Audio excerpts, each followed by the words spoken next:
Change is always a difficult time, and that's the reason I don't feel a challenge to change it to AI. I think AI could be the most disruptive I've seen in my career. Y2K is a great gift for India. Yeah. If you look at what is US is investing, Yeah. that is AI training, whereas India is AI consumption and AI use cases, where we have the best use cases globally. That is where India is going to invest. If you want to be third biggest economy, the only way I believe is digital infrastructure.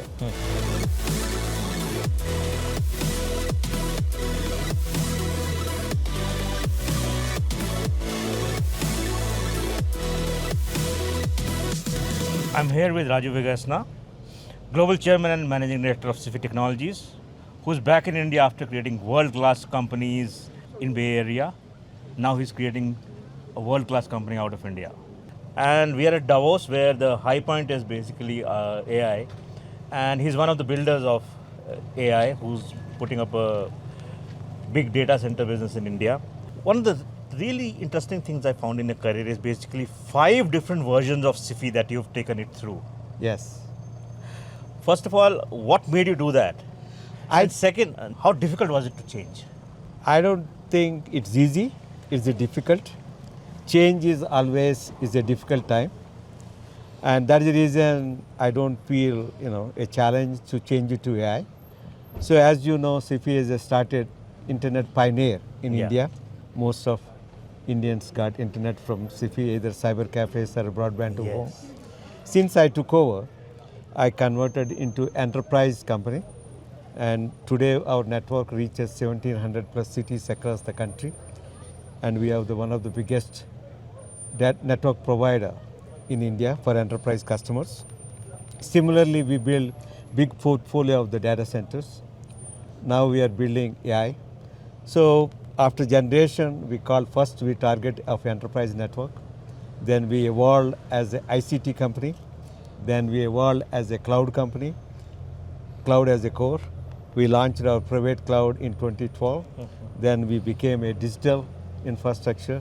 Now we are AI. So if you look at all these processes are thoughtfully, look at 5 years apart, and we journey. That is the way I look at it. Irrespective of an enterprise or a consumer, I believe 5 to 7 years, companies has to evolve to be relevant. Yeah. And that is the way I look at it. So as a founder, when you look at the market, and obviously you get a lot of signals from the market, how do you know when to protect the core? And how do you know when to disrupt yourself? Because disrupting yourself is, a lot of people talk about it, but very few are managed to do it. See, I don't believe anything is a disruption. I considered it is an evolution. A company like Sify is evolving. See, disruption for me is a revolution. That means we're completely changing the thing. But in an evolution process, we are evolving same enterprise customers, but we are adding different building blocks as the customers are improving. See, India as a progressing, supporting a mission critical applications, we are building what is customer is required. That is, I consider evolution, not a disruption. But if you look at the evolution of Indian, say, IT tech companies, you've done a very contrarian bet. You've bet basically on data centers and network, while the Indian companies have stayed asset light. Why this contrarian? I am basically a product and innovator kind of mindset. Doing that, after build 3 successful companies in US as a product companies, developing chips across various markets, and being lived in US for 4 generations of technology evolution, I considered I want to try in India creating disruptive things. That is the reason we are building disruptive infrastructure. What is, I believe, India needs a good AI foundation. That's what we are building now. So do you consider AI as the most disruptive of the various technology phases that you've seen? I think AI could be the most disruptive I've seen in my career. Wow. One thing I see is also for India, Y2K is a great gift for India. Yeah. But that is, we conquered, India is cashed on our math and English knowledge, but AI is another disruption, and with our good mathematical skills and English skills will help. But only one thing is different. That time India was leading. Now there is a lot of competition. That is where I see is India has to evolve in AI. So in the AI era, uh, what will be the biggest constraint for India? I mean, do you think it will be compute capacity? Do you think it will be power, data, capital, or talent? I think India has a lot of power, plenty of power. India has resources. India has a lot of skills. I think India has the most IT services skills. And how do we transform these people into AI? I think with the proper training, and we are very flexible, characteristics, our, jugaad, our DNA, Yeah. we can transform faster. I think with a good training, we all transform being the biggest AI workforce in the world. I'm not have a concern. I think consumption in India is going to take time. Like we are in a consumption. See, yeah, always India is a technology consumption country. Now we have to be technology creation country. That is going to be the biggest challenge, and we need to develop a lot of creativity and the products. But that requires a mind shift change. I mean, is Indian IT industry ready for that kind of mindset? We've never done products well. We've for last 25 years, we haven't built world-class world-class products. And second, most of our IT companies are not ready for AI. No, I don't think if they are not ready for AI, they will be in trouble.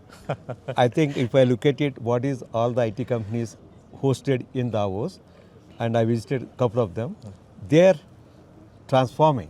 Yes, they're taking time, but I think I'm very confident. I'm very impressed all these companies how they're transforming, and in this process, I think the products will come. It's not only these IT companies. There are a lot of startups. If you look at in our startup ecosystem is getting better. I see a lot of products is coming from India in AI.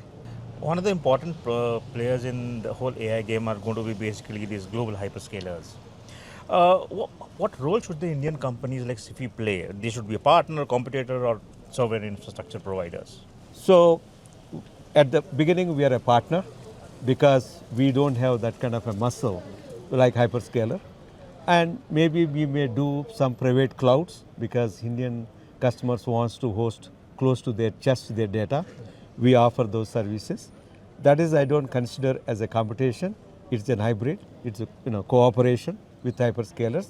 Third is sovereignty. I think ultimately India has to get focus on the data inside in India. I think ultimately the processes when the technology and India is ready, I think ultimately India will do that. Do you think that Indian companies, the rate of adoption of Indian companies is good enough? Or they're just experimenting and doing proofs of concept at a time when the race has started and whoever is the most AI compliant company or AI adaptive company will win the race in the next 4 or 5 years? Yes, I agree. I consider is the different phases of AI adoption. Yeah. If you look at what is US is investing, Yeah. that is AI training. Yeah. Because they have the great data of research, whereas India is AI consumption and AI usage cases, where we have the best use cases globally. That is where India is going to invest. I'm seeing a lot of shift in Indian enterprises, and not only experiment. Now the board is putting what is our AI plan. Of course, they're going to ask return on investment. It's going to take time. But with a solid mindset and solid leadership and solid targets, I think India enterprises can take advantage of the AI. So when you talk to CEOs, a lot of questions would be around AI. What's the most frequent question you get, and where do you think the Indian companies are getting it wrong? I think first is, like I said, AI, the foundation has to be good. To be apply the models, they have to have right data. I see that is the biggest challenge in India, having a right data. AI is going to be a strategic asset. Do you think that the state-backed capital is needed to make India competitive? I think some extent where you need it. One of the thing is today AI is expensive is because the IT infrastructure, including GPUs, it's very cost for India kind of market because we are not doing a lot of training. For our is a consumption or a usage model. Can we, an enterprise can invest such kind of a GPU cost? That is a challenge. I think as the market is evolving, I think India can take advantage of it. And what is Indian government is doing AI mission, and all those things are very positive, and creating the skill and infrastructure required. How India is going to evolve? Yes, it is taking time, but I think India is in a right track. Are Indian companies investing enough in AI, or they need to go much beyond the traditional IT budget? Because this is basically it's kind of an existential crisis in some industries. Yes. So, yes, it's a question of how you want to take advantage of AI. It's a different models, Suppose some of the people already have their processor automated, all those things, then you see the AI is an incremental benefit. But the people who don't have those things, I think this AI is going to be a must, and it's going to make them a leapfrog. So that is the way I look at it. I meet different people in the business, and they have a different thing. And if they don't have, the way I look at it, two important things: AI plans and cyber security. Yeah. And both are very important. As we are using AI to improve, and people are going to use AI to create the threats also. Yes. So equally important, and people, organizations who invest in AI and who invest sufficient cyber securities, that is a must for any enterprise. One of the things that's been talked about in Davos is India becoming the third largest economy. Do you think AI can help that help speed in the process of becoming? Yes, definitely it will accelerate the process. It's definitely will accelerate the process to becoming third biggest economy. And India has to take advantage and invest properly on AI. It's not just only government; all the enterprises also equally responsible to invest in AI. So one of the things that is term globally is this whole India's robust digital infrastructure. Do you think government should also build a similar kind of infrastructure for AI also? I don't think government should build it, but government should create the policies to private players to create that kind of infrastructure. My belief is how many roads we build in India, how many metros we build, it's not going to be sufficient for India growth. If you want to be third biggest economy and you're talking 10 trillion or 20 trillion to compete other people, the only way I believe is digital infrastructure. And AI will accelerate that. Is India at risk of becoming consumer of global AI platforms rather than a builder of core technology and infrastructure? We haven't really seen cutting edge technology coming out of India. Yes, I agree with you.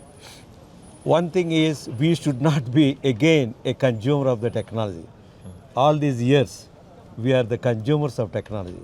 Now I think India reached certain stage. We should be providers and contributors globally creating the technology. I think it's going to be transition will happening. It will happen because the kind of entrepreneurship and new entrepreneurs are coming. We will contribute to the globe. That is the change I see is going to happen this time. I'm sure you must have met a lot of entrepreneurs who are trying to build AI startups.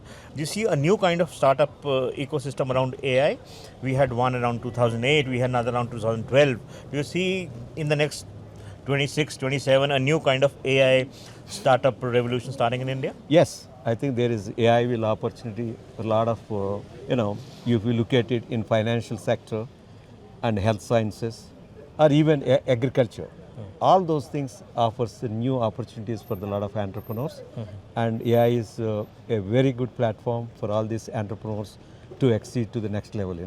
What is the most exciting for you in coming back to India and building for India after 40 years in US? One is I build outside of India those things. Now I am building in India, so that is the most exciting. So we'll see a new Sify in the next 3 years? Yes. Great. Thank you so much for spending time. Thank you. Pleasure meeting.